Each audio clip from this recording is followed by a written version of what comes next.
வணக்கம். Great ventures வழங்கும் லாபம் கமாரோட்டியில் ஜெயிக்கலாமாக. இன்றைய நிகழ்ச்சிக்கு நம் அரங்கத்திற்கு வந்திருப்பவர் கிரேட் வெஞ்சர்ஸ் நிறுவனத்தின் தலைவரான திரு ஹரிஹரன் அவர்கள். கமாரோட்டியில் ஜெயிப்பது எப்படி என்பது குறித்து நம்முடைய விளக்கம் அளிக்க இருக்கிறார்.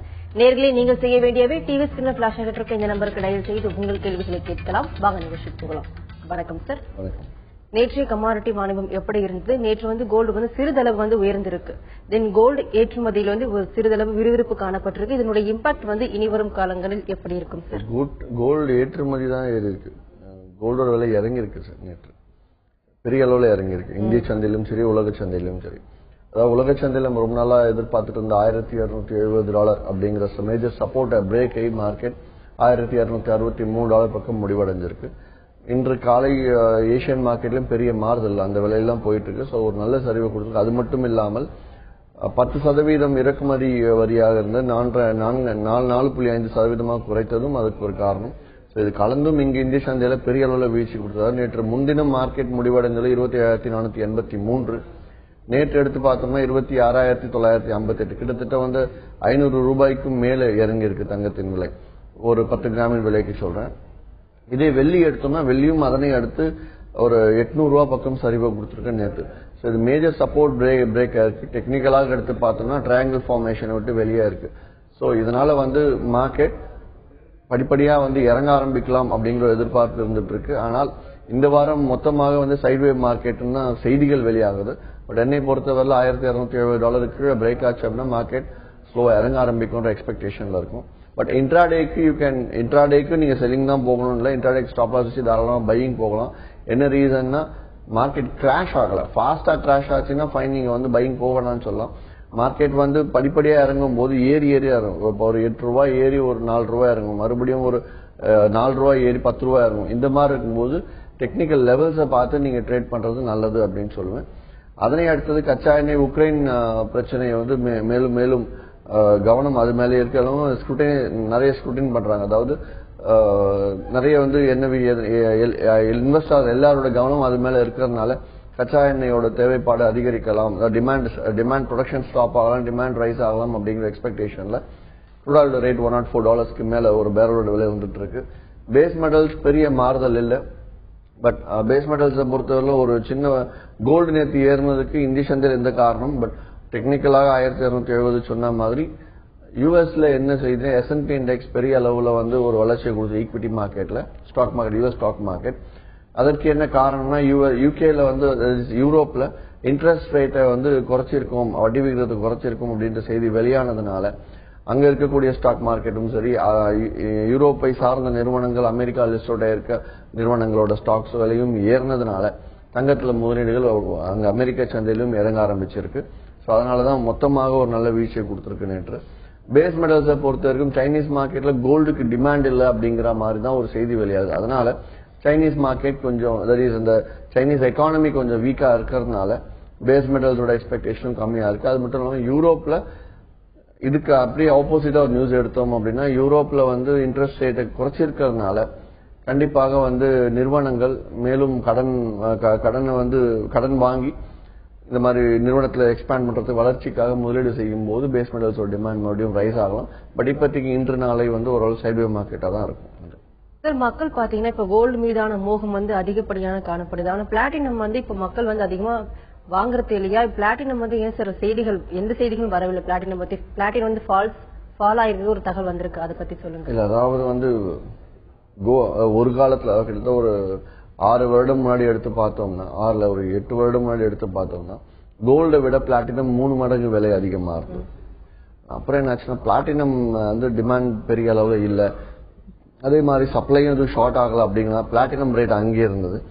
கோல்டு டிமாண்ட் ரைஸ் ஆக ஆரம்பிச்சது. அதனாலதான் கோல்டு இந்த அளவுக்கு கோல்டு பிளாட்டினம் ஈக்குவலுக்கு வந்துருச்சு ரேட்.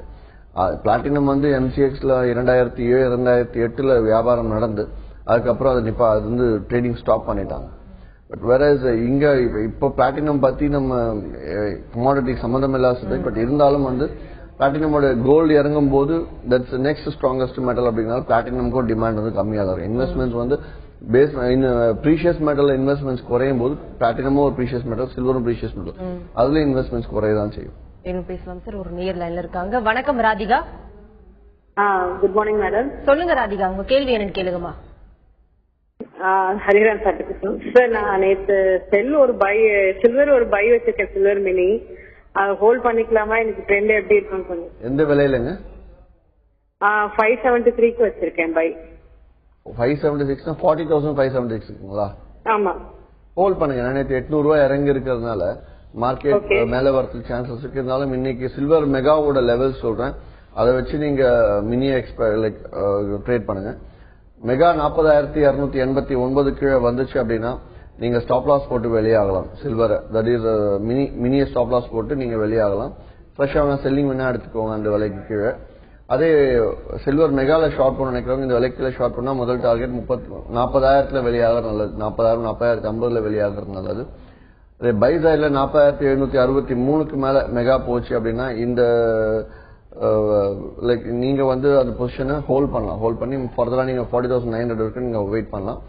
இன்ட்ராடே ட்ரேடர்ஸ் 4760 மேல பையிங் போனீங்கன்னா முதல் டார்கெட் 49,000 வெளியாகும். நன்றி. மேலும் பேசலாம் சார். கோவில இருந்து ஒரு நேர் லைன் இருக்காங்க. வணக்கம் மணிகண்டன். பேசுங்க. வணக்கம் சார். வணக்கம், சொல்லுங்க.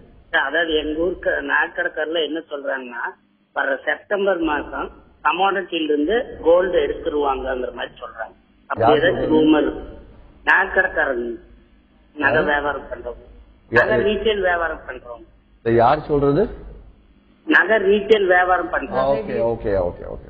அப்படி ஏதாச்சும் ஒரு ரூமர் இருக்கான்னு கொஞ்சம் சொன்னீங்கன்னா. அதாவது நகை வியாபாரிகள் கோல்டு எம்சிஎக்ஸ்ல இருந்து எடுக்கக்கூடாது அப்படிங்கறதுல முழு வீச்சுல இருக்கிறது வந்து அவங்க தான்.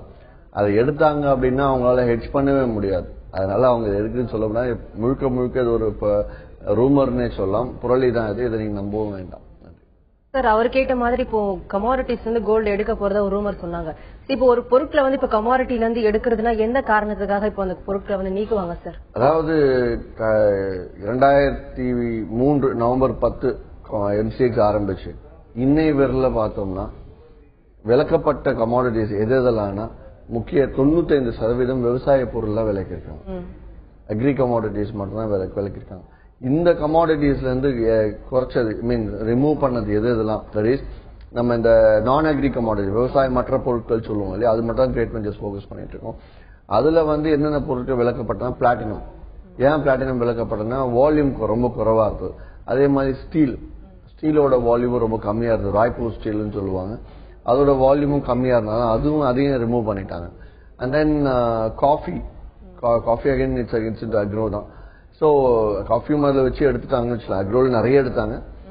ஸோ இதுல பார்த்தோம்னா கோல்டோ சில்வரோ குரூடால் இதெல்லாம் எதுக்காக எடுப்பாங்க அப்படின்னா, ஒன்று வால்யூமே சுத்தமா இல்ல மார்க்கெட்ல அப்படின்ற கமாடிட்டிஸ் வந்து ஒரு பக்கம் ஓரமா இருக்கும். மற்றொன்று என்னன்னா, ஏதேனும் தவறுகள் நடந்தால், அதாவது ஆர்டிபிஷியலா செயற்கையாக விலை மாற்றம் நடக்கிற மாதிரி தெரிஞ்சு ஏதாவது கமாடிட்டிலாம் டெய்லி ஒவ்வொரு நாளும் ஒவ்வொரு நிமிடமும் எம்சிஎக்ஸ் கண்காணிச்சுட்டே இருக்கும். அப்படி ஏதாவது பிரச்சனைனா உடனே ரிமூவ் பண்ணுவோம். ஆனால் இந்த base metals, energy, precious metal, gold, silver, bullion இது எல்லாமே எடுத்து பார்த்தோம் அப்படின்னா உலக சந்தைக்கு 95.5% ஒப்பிட்டு தான் போகணும். கொஞ்சம் கூட மாறக்கூடாது அப்படிங்கிறது எஃப்எம்சி கிளியரா இருக்காங்க. ஸோ அப்படி இந்த 10 வருடத்துல ஒரு நாளும் அந்த மாதிரி மாறினது கிடையாது. ஸோ அப்படி இருக்கும்போது இங்க வந்து இந்த கமாடிட்டிஸ்லாம் ரிமூவ் பண்றதுக்கு வாய்ப்பே கிடையாது. அதே மாதிரி எம்சிஎக்ஸ் நடக்கக்கூடிய டேர்ன் ஓவர்ல 80% டேர்ன் ஓவர் வந்து இந்த 9 கமாடிட்டிஸ்ல இருந்தான். 70% டேர்ன் ஓவர் இந்த 9 கமாடிட்டிஸ்ல. மற்ற 30%, 35% தான் அக்ரி கமாடிட்டிஸ்ல. தொடர்ந்து பேசலாம் சார். கோவில இருந்து ஒரு நேர் லைன்ல இருக்காங்க. வணக்கம் செந்தில். வணக்கம் மேடம். சொல்லுங்க செந்தில், உங்க கேள்வி என்னன்னு கேளுங்க. சார், இப்போ குருடாயில் வந்து 6140 ஒரு பைங் வச்சிருக்கேன் சார். சரிங்க. அது வந்துட்டு இப்போ கொஞ்சம் மேல போகுமா, கீழே தான் போகுமா, இல்ல சப்போர்ட் லெவல்? ஆயில் கொஞ்சம் அப் ட்ரெண்ட் தானே போயிட்டு இருக்கு. நேற்று இன்னைக்கெல்லாம் 1147 ரூபாய் முடிவடைஞ்சிருக்கு ஒரு பேரலோட விலை. இங்க எடுத்து பார்த்தோம்னா 1125 ரூபாய் நீங்க ஸ்டாப் லாஸா வச்சுட்டு அதை பைய ஹோல்ட் பண்ணலாம். முதல் டார்கெட் 6167 மேல மார்க்கெட் ஏறிச்சா இன்னும் நீங்க மேற்கொண்டு ஹோல்ட் பண்ணி 6187 வரைக்கும் ஹோல்ட் பண்ணலாம். சோ நீங்க வச்சிருக்க ரேட்ல இருந்து 15 ரூபாய் ஸ்டாப் லாஸ் வச்சுட்டு நீங்க தாராளமா ஹோல்ட் பண்ணா 20-30 ரூபாய் வரைக்கும் எடுக்கிறதுக்கு வாய்ப்பு இருக்கு. அதே டவுன் சைட்ல 6127 பிரேக் ஆச்சுன்னா ஸ்டாப் லாஸ் போட்டு வெளியிட்டு ஃப்ரெஷ்ஷா செல்லிங் எடுத்து 6106 நீங்க வெளியாகலாம். 106 இல்லைனாலும் 116 வெளியாகிறது நல்லது. நன்றி. மேலும் பேசலாம் சார். திருப்பூர்ல இருந்து ஒரு நேர் லைன்ல இருக்காங்க. வணக்கம் பிரகாஷ். வணக்கம் மேடம், சாப்பிட்டு பேசுறேன். பேசுங்க சார். நானும் உங்க குருடு 6176 பை எடுத்திருக்கேங்க சார். 6176லயா? ஆமாங்க சார். இல்ல நீங்களும் அதே விலை தான் 6125 ஸ்டாப் லாஸா வச்சுட்டு ஃப்ரெஷ்ஷா வேணாலும் ஒரு 2 லாட்டா கூட பை எடுங்க. எடுத்து 6155 இல்ல 50 வந்தாலே நீங்க ஆவரேஜ் அவுட் பண்ணி வெளியாகும். டபுள் லாட்டா பை பண்ணுங்க. இன்ஸ்டா 4 லாட் ஆவரேஜ்க்கு 2 லாட்டா பை பண்ணீங்க அப்படின்னா சீக்கிரமாவே ஆவரேஜ் பண்ணி நீங்க வெளியாகலாம். சார், நிக்கல் ஃபியூச்சர் இப்ப எக்ஸ்டெண்ட் ஆகுறதா இப்போ செய்திகள் வெளியாக இருக்கு, அதை பத்தி சொல்லுங்க. தற்போது நிலவரம் நிக்கல் எப்படி இருக்கு சார்? நிக்கல் 1160 அந்த விலையில தான் 1150ல இருந்து 200 இந்த விலைக்குள்ள தான் இருந்துட்டு இருக்கு மார்க்கெட். நிக்கல் நம்ம ஆல்ரெடி ஒரு 2-3 மாதம் முன்னாடி, அதாவது ஒரு 850 ரூபா ட்ரேட் ஆகும்போது சொல்லிட்டு இருந்தோம். இந்தோனேஷியால இருந்து இறக்குமதி பேன் பண்ண பாக்குறாங்க, அதனால இட் கோ அப் அப்படின்ட்டு. ஆனால் தொடர்ந்து இந்தோனேஷியால பேன் பண்ணி இன்னும் ரிலாக்ஸ் பண்ணாததுனால நிக்கல் தொடர்ந்து மேலேயே தான் இருந்துட்டு இருக்கு. பிளஸ் இப்போதைக்கு பேஸ் மெட்டல்ஸ்க்கு குளோபலா டிமாண்ட் இல்ல அப்படிங்கறதுனால எல்லா பேஸ் மெட்டல்ஸும் பிளாட்டா இருக்க மாதிரி நிக்கலும் பிளாட்டா வந்துட்டு இருக்கு. இன்கேஸ் பேஸ் மெட்டல்ஸ்க்கு டிமாண்ட் ரைஸ் ஆச்சு அப்படின்னா கூடயே நிக்கலோட விலை கொஞ்சம் ஃபாஸ்டா ஜம்ப் ஆகும். ஆனால் இப்போதைக்கு இந்த அடுத்த ஒரு 2-3 நாட்களுக்கு அந்த மாதிரி பெரிய செய்திகள் எதுவும் கிடையாது. Sir, last week great venture சார்பாக பயிற்சி வகுப்பு சென்னையில கண்டக்ட் பண்ணீங்க. ட்ரேடர்ஸோட ஃபீட்பேக் எப்படி இருந்தது? ஃப்ரெஷர்ஸ் எப்படி இருந்தது பத்தி சொல்லுங்க. லைக் நல்லாதான் இருந்தது. கிட்டத்தட்ட இட்ஸ் கிளாஸ், கருத்தரங்கம் கிடையாது, அது ஒரு பயிற்சி வகுப்பு தான். அதனால கிரேட் வெஞ்சர்ஸ் ஹெட் ஆபீஸ்லயே நடத்தினது.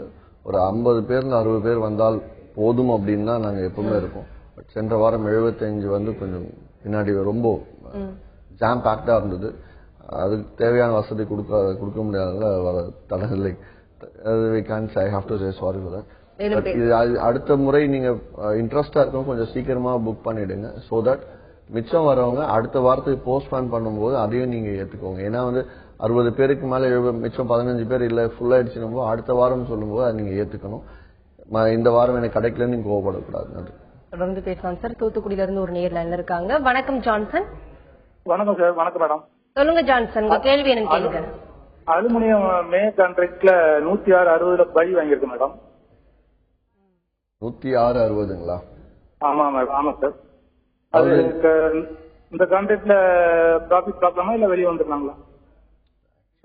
இந்த கான்ட்ராக்ட் அடுத்த இன்னும் ஒரு 2 நாள் தான் இருக்கு. அதனால நீங்க ப்ராஃபிட் பார்க்க முடியுமா அப்படிங்கறத விட 104 ரூபாய் 90 காசு கீழே மார்க்கெட் இறங்குச்சுன்னா ஸ்டாப் லாஸ் போட்டு வெளியாகிறது நல்லது. இல்லனா 105 ரூபாய் 50 காசு வரைக்கும் இன்னைக்கு மார்க்கெட் அதுக்கு மேல ஏறுச்சு அப்படின்னா நீங்க நிதானமா இருந்து 105 ரூபாய் 80 காசு வந்தா நீங்க வெளியே எடுங்க. அதுக்கு மேல பொசிஷனை ஹோல்ட் பண்ண வேண்டாம். நன்றி சார். ஷோ ஸ்டார்ட் பண்ணும்போது சொன்னீங்க சில்வர் ஃபியூச்சர்ஸ் டவுன்ல இருக்குன்னு சொன்னீங்க. சோ டவுன் ட்ரெண்ட் சில்வர் இனி வரும் காலங்களில் இடைநிலை நீடிக்குமா சார்? கோல்டு இறங்கின அளவுக்கு சில்வர் நேற்று இறங்கல. கோல்டு தங்கமும் வெள்ளியும் அமெரிக்க சந்தையில ஒரே ப்ரொபோர்ஷன்ல தான் இறங்கிருக்கு. ஆனா இந்தியால மட்டும் கூடுதலாக தங்கம் இறங்கிருக்கு, வெள்ளி இறங்கல. என்ன காரணம்னு எடுத்து பார்த்தோம்னா இந்த 10% 4.5% ஆக்கினது நேற்று முன்தினமே அதோட ரியாக்ஷன் இருந்துச்சு. நேற்றும் அதோட ரியாக்ஷன் இருந்து மார்க்கெட் இறங்கி செட்டில் ஆயிருக்கு. மேலும் இன்னும் இறங்குவோம்னா கோல்டு இதுக்கு மேல இங்க நம்ம நிறைய சொல்லிட்டு இருந்த ரீசன் என்னன்னா தங்கத்தின் விலை உலக சந்தையில இறங்காம இந்திய சந்தையில மட்டும் இறங்கலாம் ஏறினாலும் இறங்கினாலும் நம்ம சென்ற 2 வருடமா இருந்த ஒரே காரணம் என்னன்னு எடுத்தோம்னா இறக்குமதி வரியும் அண்ட் தென் முக்கியமாக இறக்குமதி வரியும் அண்ட் தென் சில 80-20 ரூல்ஸ் எல்லாம் போட்டு இருந்தது மட்டும்தான் பேசிக்கா இருந்தது. அது ரெண்டு அந்த ருப்பியோட வேல்யூ. இப்போ ருப்பியோட வேல்யூ ஆல்ரெடி இறங்க ஆரம்பிச்சிருச்சு. பட் இந்த நம்ம எதிர்பார்த்த இறக்குமதி வரி ஆல்ரெடி குறைச்சிட்டாங்க. ஸோ முக்கியமான நியூஸ்க்கு வர வேண்டிய மாறுதல் எல்லாம் நடந்து முடிஞ்சிருச்சு. அதனால தங்கத்தின் விலை இப்ப நம்ம உலக சந்தையில போக்கஸ் பண்ணும்போது டெக்னிக்கல் பிரேக் அவுட் ஆயிருக்கிறதுனால மார்க்கெட் படிப்படியா இறங்கணும்ன்ற எதிர்பார்ப்பு இருக்கு. ஸோ அதை பேஸ் பண்ணி ட்ரேட் பண்றோம். பேசலாம் சார். பாண்டிச்சேரியில இருந்து ஒரு நேர்ல இருக்காங்க. வணக்கம் சுரேஷ். ஹலோ, வணக்கம் மேடம். சொல்லுங்க சுரேஷ், உங்க கேள்வி என்னன்னு கேளுங்க. சார் கிளைண்ட் தான் நானே. சொல்லுங்க. Hello sir. சொல்லுங்க சுரேஷ். சார் ஜாட்ல கேண்டில்ஸ்டிக் அந்த கேண்டில்ஸ்டிக் 5 மினிட்ஸ் பார்க்கணும் 10 மினிட்ஸ் பார்க்கணும் எப்படி சார் பார்க்கணும் அது ஆக்சுவலா? ரைட். இன்ட்ராடே ட்ரேடர்ஸ் அப்படின்னா நீங்க 5 மினிட்ஸ் எடுத்து பாருங்க. 5 மினிட்ஸ் எடுத்து பார்த்து டார்கெட் 1 ஃபிக்ஸ் பண்ணுவோம். டார்கெட் 1 பக்கத்துலேயே நீங்க வெளியாகிறது நல்லது. டார்கெட் 2 கூட ஹோல்ட் பண்ண வேண்டாம். ஏன்னா நிறைய என்ட்ரி கொடுப்பீங்க. ஸோ தட் உங்களுக்கு வந்து குயிக் என்ட்ரி குயிக் எக்ஸிட் ஆகும். பொசிஷன் வெயிட் பண்ணி மார்க்கெட் ஸ்டாப் லாஸ் கொஞ்சம் அதிகமான ஸ்டாப் லாஸ் ட்ரிகர் ஆகிறதுக்குள்ள நீங்க 5 மினிட்ஸ் வச்சு ட்ரேட் பண்ணுங்க. இல்லைன்னா மற்ற இன்னொரு பக்கம் என்ன பண்ணலாம்னா 5 மினிட்ஸ்க்கு ஒரு அக்கௌண்ட் வச்சுக்கோங்க, 15 மினிட்ஸ்க்கு ஒரு அக்கௌண்ட் வச்சுக்கோங்க. ரெண்டுத்தையுமே ட்ரேட் பண்ணி பாருங்க. ரெண்டுமே வந்து டிஃப்ரெண்ட் வியூ கிடைக்கும். ஸோ தட் உங்களுக்கு ஐடியா கிடைக்கும். எப்பவுமே வந்து ஒவ்வொரு இப்போ க்ரூட் ஆயில் எடுத்தோம்னா ஒரு பீரியடுக்கு வந்து 30 மினிட்ஸ் ஷார்ட் நல்லா இருக்கும், ஒரு பீரியடுக்கு வந்து 4 hours ஷார்ட் நல்லா இருக்கும், ஒரு பீரியடுக்கு 5 மினிட்ஸ் ஷார்ட் நல்லா இருக்கும். ஸோ நான் என்ன சொல்லுவேன்னா நீங்க மானிட்டர் பண்ணிட்டே இருக்கணும். எது மாறுதோ அதை பார்த்து நீங்க வெளியாகணும். இப்பத்தி நிலைமைக்கு 5 மினிட்ஸும் பெட்டர், 15 மினிட்ஸும் பெட்டர் க்ரூட் ஆயிலை பொறுத்த வரைக்கும். ஸோ நீங்க ரெண்டுத்தையுமே பார்த்து ட்ரேட் பண்ணலாம். நன்றி. தொடர்ந்து பேசலாம் சார். ஈரோட்ல இருந்து ஒரு நேர்ல இருக்காங்க. வணக்கம் குமார். பேசுங்க குமார், சொல்லுங்க சார். வணக்கம் சார். நம்ம கிரேட் வெஞ்சர் கிளைண்ட் சார். சொல்லுங்க குமார். சார், இப்போ நம்மளுடைய டார்கெட்ல பையிங் லெவல் கொடுக்கும்போதுல சார், இப்போ டார்கெட் லெவல் அச்சீவ் ஆகி ₹1 ₹2 மேல போயிட்டு ட்ரிகர் ஆகி திருப்பி செல்லிங் லெவலுக்கு ஒரு லாஸ்ட் 3 days போயிட்டு இருக்கு சார் மார்க்கெட். சரிங்க. அது என்ன ரீசன்ல அப்படிங்க இதாங்க சார்? இல்ல டார்கெட் 1 வரைக்கும் வந்தாலே போதும் நான் சொல்லிட்டு இருக்கேன். டார்கெட் 1 80-90% வந்துடுது. நீங்க சார்ட்லயே பார்க்கலாம். இதுக்கு ஆல்ரெடி ஒரு 2 வீக்ஸா 1 மந்தா பிரான்ச்சஸ் எல்லாமே யூஸ் பண்ணிட்டு இருக்கீங்க. ஸோ டார்கெட் 2 டார்கெட் 3 அப்படின்னு போகும்போது நீங்க ஸ்டாப் லாஸை மூவ் பண்ணி வச்சுக்கோங்க. டார்கெட் 1 தாண்டி நல்லா மேல ஏறிட்டு அப்புறம் இறங்கி செல் கொடுக்குது அப்படின்னு சொல்றீங்க இல்லையா? இன்னும் டார்கெட் 1 தாண்டி எவ்வளவு தூரம் மேல போதும் நீங்க அவ்வளவு எடுக்கணும்னு நினைக்காதீங்க. மார்க்கெட் மூவ்மெண்ட் எவ்வளவோ அதுல ஒரு 40% நீங்க எடுத்தால் அது ரொம்ப பெரிய விஷயம். ஸோ 40% நீங்க எடுக்கிறதுக்கு மட்டும் முயற்சி பண்ணுங்க. டார்கெட் 3 வந்து ₹30 இருக்கும், டார்கெட் 1 ₹10 இருக்கும். ஸோ நீங்க டார்கெட் 1 ₹10 வரும்போது நீங்க வெளியாகிறதுல 2-3க்கு நீங்க ஆசைப்பட வேண்டாம்.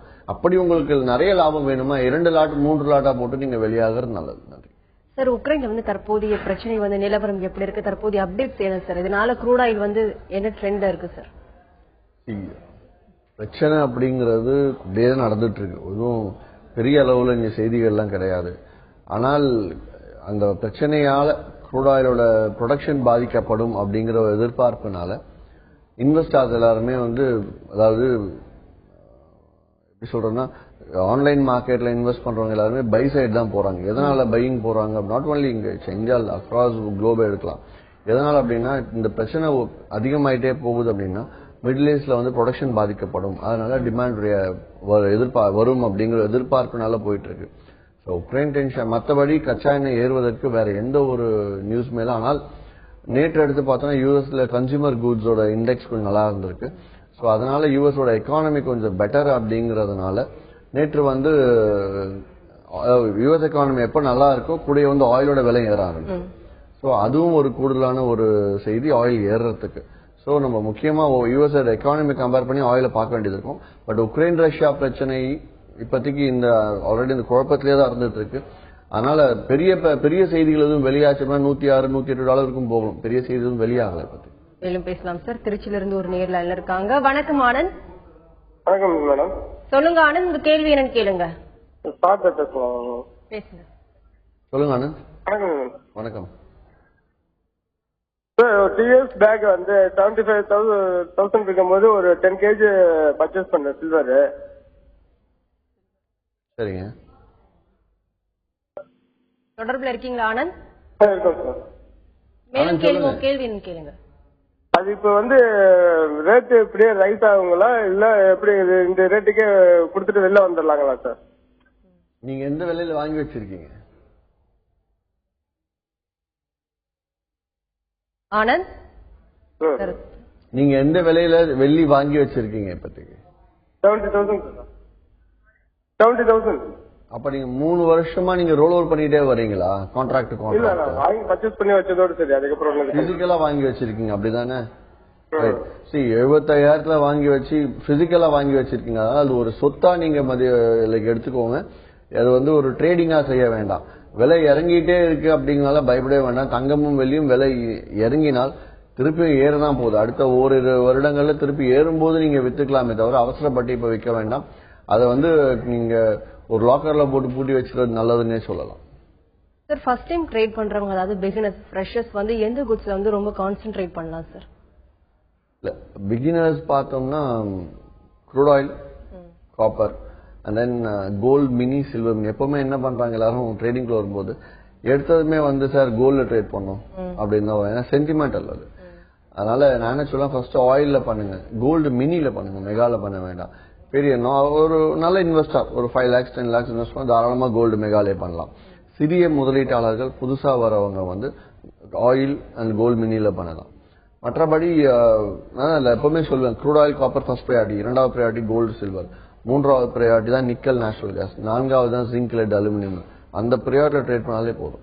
கிரேட் பெஞ்ச் தொடர்ந்து பேசலாம் சார். அடுத்த நேர் லைன்ல இருக்காங்க. வணக்கம் கேசவன். ஹலோ, சொல்லுங்க கேசவன், உங்க சந்தேகங்களை கேட்கலாம். Sir good morning. Good morning. நான் சேலத்துல இருந்து கேசவன் பேசுறேன் சார். சார் நான் வந்து உங்க கிளைண்ட் தான். ஓகே. நேற்று க்ரூடு பாத்தீங்கன்னா சார் பைல இருந்து 2 ரூபா மட்டும்தான் ஹை ஏறிச்சு, அதுக்கு பின்னாடி அப்படியே இறங்கிடுச்சு. இந்த மாதிரி ஒரு 2-3 தடவை எனக்கு இதா இருக்கு. இது எதனால இதாகுது, என்ன இது எனக்கு கொஞ்சம் டீட்டெயில். ஏன்னா நம்மளுடைய கிளைண்ட்ஸ் நிறைய பேர் நேற்று இதுல லாஸ் ஆயிருக்காங்க. கேசவன் ஒரு நிமிஷம், நீங்க நேற்று எதை பார்த்து பை பண்ணீங்க, எந்த லெவல்ஸ் பார்த்து பை பண்ணீங்க? 10 லெவல்ஸா இல்ல காலையில? நான் இங்க 10 லெவல் சார். 10 லெவல்ஸ். 10 லெவல்ஸ் நீங்க இந்த மாதம் ஆரம்பிச்சு எத்தனை நாள் நீங்க கரெக்டா க்ரூட் ஆயில் யூஸ் பண்ணிருக்கீங்க சார்? இந்த மாதம் 1ஆம் தேதியில இருந்து இன்னேற்று வரையில கச்சா எண்ணெய்க்கு 10 வரக்கூடிய அளவுகள் எத்தனை நாள் கரெக்டா யூஸ் பண்ணிருக்கீங்கன்னு கேக்குறேன். அதாவது கச்சா எண்ணெய் வந்து இந்த மாதம் 1ஆம் தேதியில இருந்து நேற்று வரைக்கும் எடுத்தோம் அப்படின்னா மொத்தம் 2 நாட்கள் மட்டும் தான் ஸ்டாப் லாஸ் ட்ரிகரா இருக்கு. மற்ற எல்லா நாட்கள் லாபத்தான் கொடுத்து நேற்று ஸ்டாப் லாஸ் ட்ரிகர் ஆனதும் வெறும் 20 பாயிண்ட் தான். சோ க்ரூட் ஆயில் வந்து ரிட்டர்ன் க்ரூட் ஆயில் ஒரு லாட்டோட விலை எடுத்து பார்த்தீங்கன்னா வெறும் 35,000 தான். சாரி, மார்ஜின் வந்து 35,000 தான் மார்ஜின். ஆனால் கச்சா எண்ணெய்க்கு இந்த மாதம் 1ஆம் தேதியில இருந்து நேற்று 27ஆம் தேதி வரை கொடுத்த அளவுகள் எல்லாமே நீங்க எங்களோட பிரான்ச்சஸ்ல போயிட்டு கச்சா எண்ணெயோட பாஸ்ட் பெர்ஃபார்மன்ஸ் ரிப்போர்ட் நீங்க இந்த மாசத்துக்கு வாங்கி பாத்தீங்க அப்படின்னா கண்டிப்பா ஒரு 20,000 லாபத்துல இருக்கும். நஷ்டத்தெல்லாம் சேர்த்து சொல்றேன். அதனால நீங்க ஒரு லெவல்ஸை ட்ரை பண்றீங்க அப்படின்னா அந்த மாதம் முழுக்க நீங்க ட்ரை பண்றதுதான் சாமர்த்தியம். அதனால நான் சொல்லுவேன், எல்லா கமாடிட்டிலும் நுழையாதீங்க. முக்கியமா ரெண்டு கமாடிட்டி மட்டும் செலக்ட் பண்ணிக்கோங்க. இப்போ கூட தான் சொன்னேன், க்ரூட் ஆயில் கோல்ட் மினி மட்டும் எடுத்துக்கோங்க, இல்ல சில்வர் எடுத்துக்கோங்க, காப்பர் சில்வர் மினி காப்பர் எடுத்துக்கோங்கன்றது. அம்மா 2 கமாடிட்டி மட்டும் எடுத்து அந்த மாதத்துக்கு வரக்கூடிய டெய்லி வரக்கூடிய எல்லா அளவுகளும் யூஸ் பண்ணுங்க. ஏன்னா உங்களுக்கு சில நேரம் நமக்கு நேரம் சரியில்லை அப்படின்னா கண்டிப்பாக லாஸ் பண்ற நாள் மட்டும் நம்ம ட்ரேட் பண்ணிருப்போம், லாபம் எடுக்கிறனால நம்ம ட்ரேட் பண்ணிருக்க மாட்டோம். அதனால தொடர்ந்து 1 மாத காலம் அது கரெக்டா யூஸ் பண்ணா கண்டிப்பா லாபமாக தான் இருக்கும். நீங்க எங்க கிளைகள் பிரான்ச்சஸும் சரி பிரான்ச்சைஸும் சரி எல்லா ஊர்லயும் கிட்டத்தட்ட வந்து 86 இடத்துல தமிழ்நாட்டில் இருக்கு. எந்த இடத்துக்கு போனாலும் நீங்க தாராளமா அந்த பாஸ்ட் பெர்ஃபார்மன்ஸ் ரிப்போர்ட்டை பார்க்கலாம். நன்றி. Thank you sir. இவ்வளவு நேரமா கமாடிட்டி ட்ரேடிங் குறித்து பலவிதமான தகவலை வந்து பகிர்ந்துக்கிட்டீங்க. நேர்கள் கிட்ட ஒவ்வொரு கேள்விக்கும் ரொம்ப பொறுமையா பதிலளிச்சோம் சார். நன்றி. நன்றி. கிரேட் வெஞ்சர்ஸ் வழங்கும் லாபம் கமாடிட்டி ஜெயிக்கலாமாக நிகழ்ச்சிக்கு இன்று நம் அரங்கத்திற்கு வந்திருப்பவர் கிரேட் வெஞ்சர்ஸ் நிறுவனத்தின் தலைவரான திரு ஹரிஹரன் அவர்கள். கமாடிட்டியில் ஜெயிப்பது எப்படி என்பது குறித்து அவர்கள் சொன்ன பலவிதமான தகவல்கள் உங்களுக்கு ரொம்பவே பயனுள்ளதாக அமைஞ்சிருக்கும். மீண்டும் சந்திப்போம். வணக்கம்.